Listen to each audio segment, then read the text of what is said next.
राजूने 500 अंडी रुपये 600 प्रति 100 या दराने खरेदी केली. वाहतुकी दरम्यान त्याची 50 अंडी फुटली. उरलेली अंडी त्याने प्रति डझन कोणत्या दराने विकावीत म्हणजे त्याला 600 रुपये नफा मिळेल?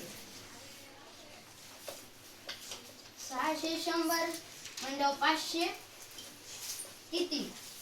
600 गुणवले 500 करायचं, छेदात 100 घ्यायचं म्हणजे भागवले 100 घ्यायचं. हे 2 शून्य कटतील, हे 2 शून्य कटतील. 600 गुणवले 5 घ्यायचं म्हटलं किती? 3000. आणि किती अंडी आणली होती? 500. वाहतुकी दरम्यान 50 अंडी फुटली. 50 इथं म्हणलं त्याला त्याच्याकडे 450 अंडी शिल्लक राहिली आणि त्याला किती नफा पाहिजे? 600. म्हणल्यावर 600 मिक्स करायचे, 3600 आले. 3600 आले आणि हे 450 म्हणल्यावर 450 न भाग द्यायचा.